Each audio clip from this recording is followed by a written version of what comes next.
A jungle clearing in Thailand, 1943. The air is thick with heat, disease, and the stench of gangrene. Men in rags, skeletal and fevered, lie shoulder to shoulder on bamboo slats. There are no antibiotics here. No morphine. No clean bandages. The nearest hospital is a lie the guards tell to keep men working. And yet, in the middle of this hell, one man is operating on a soldier's leg using a kitchen knife boiled in a tin can, with maggots doing the work of medicine no one has, and with nothing to numb the pain but another prisoner's steady hands holding the patient down. That man was a surgeon. The prisoners called him WWII, a nickname born from a schoolyard pun on his last name, Dunlop, same as the tire company. You can't wear out a Dunlop tire. It was a joke. What he did in those camps was not.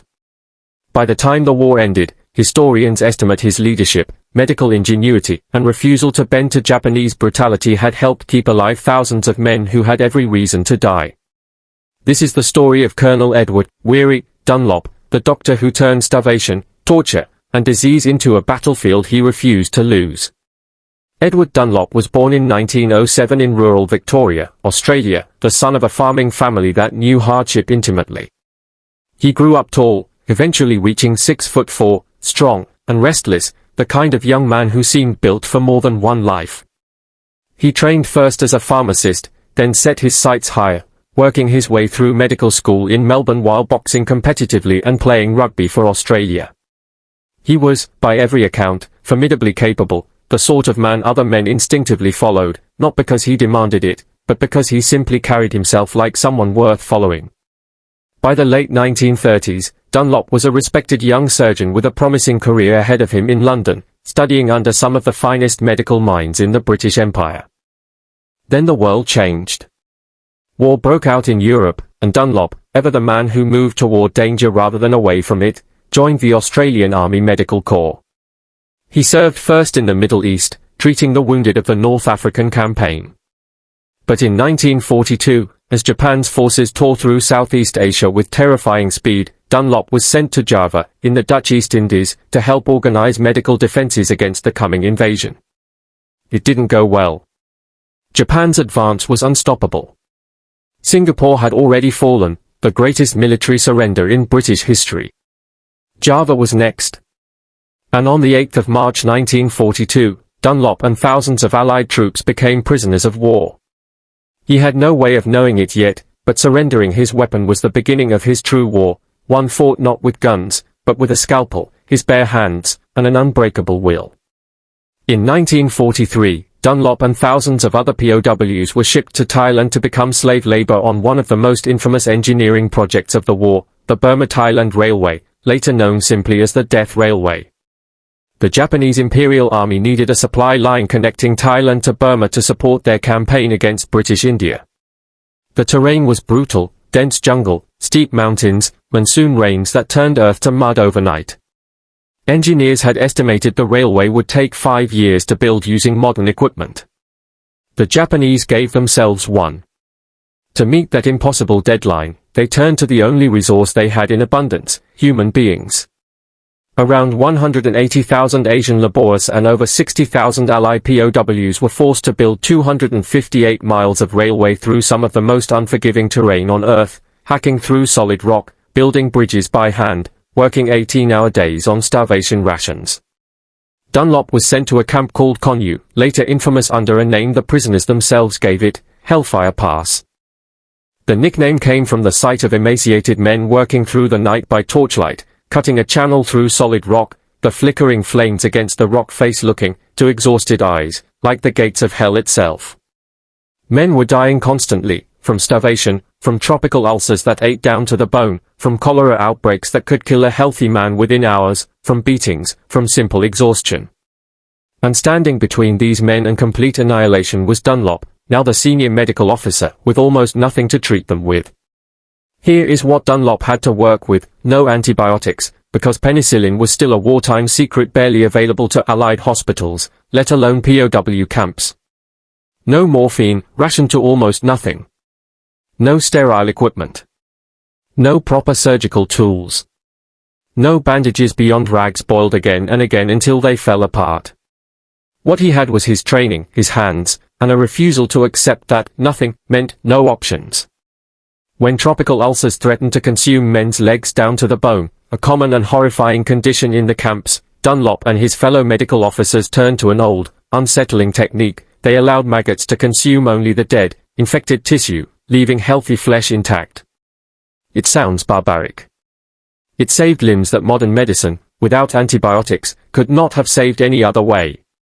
When surgical instruments broke or simply didn't exist, Dunlop's men fashioned scalpels from spoons ground against stone, sterilized in boiling water over open fires. Anesthesia, when available at all, might be nothing more than a small dose of what little morphine remained, or simply another prisoner holding the patient's hand and talking him through the pain. Dunlop personally performed hundreds of operations under these conditions: amputations, abscess drainage, emergency procedures on men who, by any modern medical standard, should not have survived the operation, let alone the recovery. He kept meticulous diaries throughout his captivity, technically forbidden and dangerous to hide, in which he documented not just surgical notes but the day-to-day struggle to keep men alive and human in conditions designed to strip away both. But Dunlop's genius wasn't only medical. It was moral. He understood something the Japanese guards never fully grasped, that in a place built to break men's spirits, hope was itself a medical treatment. Dunlop became known throughout the camps for something almost as important as his surgery: his willingness to physically place himself between his men and their captors. When Japanese guards demanded that sick, dying men be sent out to work, men who could barely stand, let alone swing an axe or carry railway sleepers, Dunlop would argue, negotiate, and when necessary, simply refuse. He would stand at the head of the sick line and tell the guards, in effect, that they would have to go through him first. This was not a safe thing to do. Refusal could mean, and did mean, beatings. Dunlop was struck, threatened, and humiliated by guards on numerous occasions for defending his patients. He absorbed punishment that was, in effect, meant for the sick men he was shielding. Survivors would later describe him almost in mythic terms: a man who seemed physically incapable of backing down when his patients' lives were at stake, no matter the personal cost. There's a particular kind of courage in this that's easy to overlook next to battlefield heroics. Soldiers charge machine guns in the heat of combat, adrenaline carrying them forward. Dunlop's courage was slower, colder, and repeated daily for years: the courage to stand still and take a blow, again and again, because walking away meant a man on a stretcher behind him would die. His fellow prisoners never forgot it. Decades later, survivors of the railway would speak of Dunlop not simply as their doctor, but as the reason they made it home at all, a man whose sheer presence seemed to lower the odds of death by will alone. As if slave labor and injury weren't enough, cholera swept through several camps along the railway, killing with terrifying speed. A man could be healthy in the morning and dead by nightfall. Dunlop organized what little sanitation could be managed, isolated the infected as best he could, and worked to prevent panic from tearing through the camp as fast as the disease itself.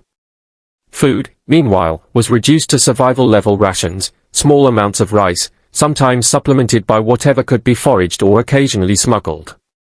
Malnutrition brought its own diseases: beriberi, pellagra, night blindness from vitamin deficiency. Dunlop and his medical staff experimented with anything they could find: rice polishings, wild plants, boiled bark, searching for any source of the vitamins their men's bodies were starving for, essentially reinventing rudimentary nutritional science from scratch, under armed guard, in a jungle. Through 1943 and into 1944, as the railway neared completion at horrific human cost, historians estimate roughly 1 Allied POW died for every kilometer of track laid, and Asian laborer deaths were even higher.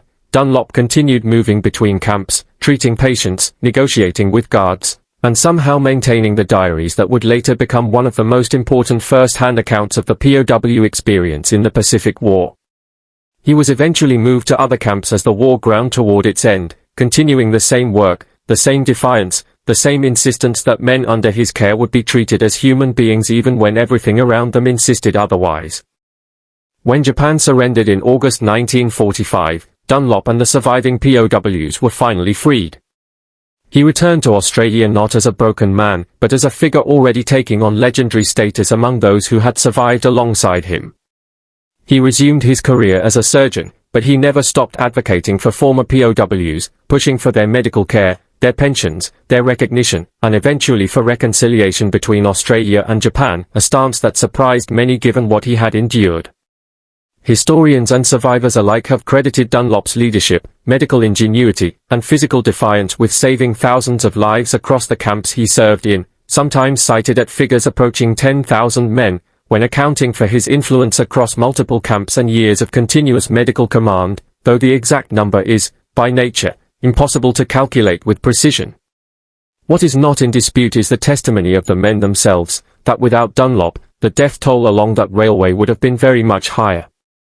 Sir WWII Dunlop was knighted in 1969, named Australian of the Year in 1977, and remains, to this day, one of Australia's most honoured wartime figures, not for what he destroyed, but for what he refused to let die. He passed away in 1993, and his funeral in Melbourne drew an extraordinary outpouring of public grief, attended by veterans, dignitaries, and ordinary Australians who understood that a singular kind of hero had been lost. There's a particular irony in Weary Dunlop's story worth sitting with. He is remembered today for a war he fought almost entirely without weapons. His battlefield was a bamboo hut in the jungle. His ammunition was a boiled spoon and a diary hidden from his captors. His victories were counted not in territory taken, but in men who woke up the next morning who, by every reasonable measure, should not have. In a system engineered to reduce human beings to disposable labor, Dunlop insisted, day after day, blow after blow, patient after patient, that dignity was non-negotiable. That is, perhaps, the rarest kind of courage in war, not the courage to kill, but the courage to keep saving, long after saving seems possible.